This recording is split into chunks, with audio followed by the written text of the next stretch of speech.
저는 올해까지 세상을 살아오면서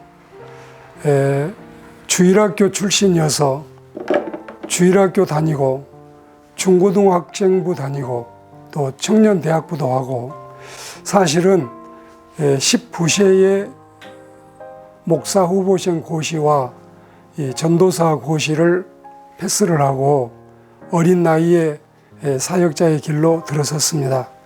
그리고 공부를 아무리 많이 해도 목회자는 안수식을 할 때 27세는 진화의 안수를 하잖아요.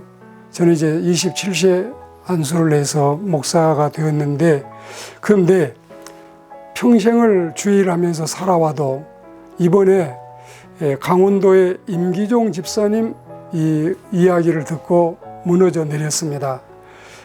평생을 주일한 사람보다 한 사람의 지게꾼이 저보다도 5배, 10배 더 훌륭하게 세상을 살았다는 이 사실 앞에 머리가 숙여지고 감동이 돼서 임기종 집사님이 참 존경스러운 사람이 됐습니다.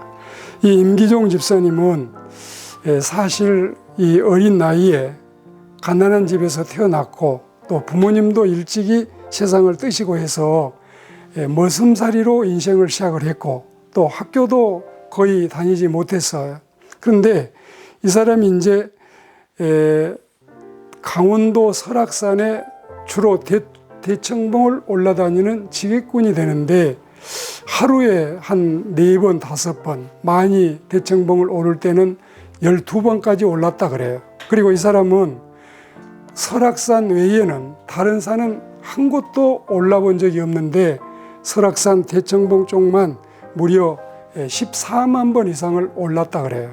그리고 이 사람은 물건을 이렇게 옮겨주는데 장사하신 분들 그 장사할 수 있도록 도와주거나 혹은 사찰에 필요한 생필품 같은 것들을 날라다 주면서 돈을 버는데 그 돈 버는 게 너무 적어요.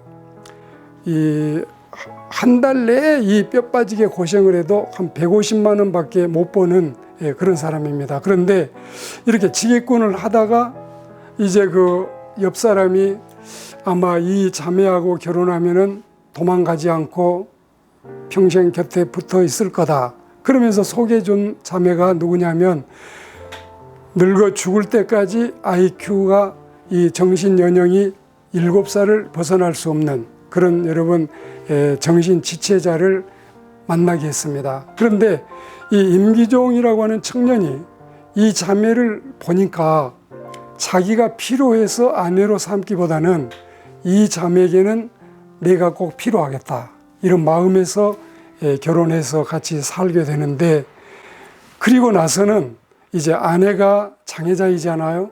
나라에서 이 임대 아파트를 주고 또 매월 이 수급자로 해서 장애우로 삼아서 이제 나라에서 지원을 하니까 집이 있고 그래도 어렵지 않게 그냥 소박하게 살 수 있는 거리는 되었다. 그래가지고 이분이 생각하기를 내가 지게를 져서 번 돈을 나를 위해 쓰는 거는 이제는 너무나 호사스럽다.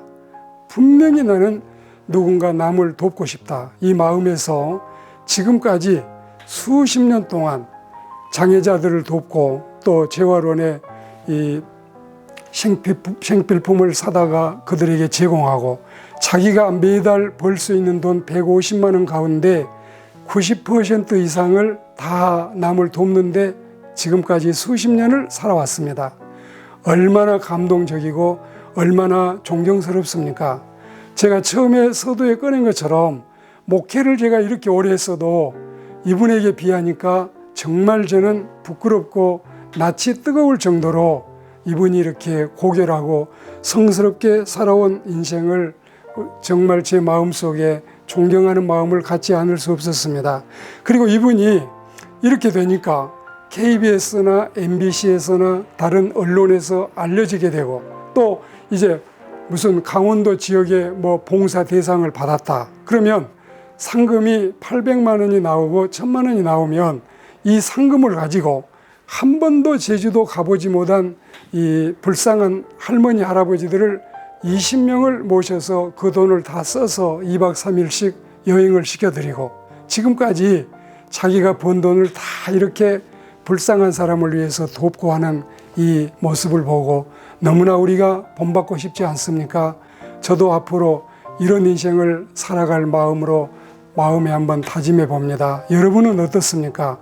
우리가 이런 임기종 집사님 같은 하나님 잘 믿고 아름다운 족적을 남기는, 이분은 제가 생각할 때 장관 3번 하신 분, 국회의원 7번 하신 분, 평생 목회하는 사람 못지않게 우리가 참으로 귀한 본을 받아야 될 사람이고 아름다운 인생을 살았다고 생각합니다. 제 나이와 비슷한 이 임기종 집사님이 살아온 일생이 하나님 나라에 가면 큰 상급과 칭찬받을 것을 저는 확신하고 있습니다. 여러분, 우리도 이런 인생을 살아갔으면 어떨까요?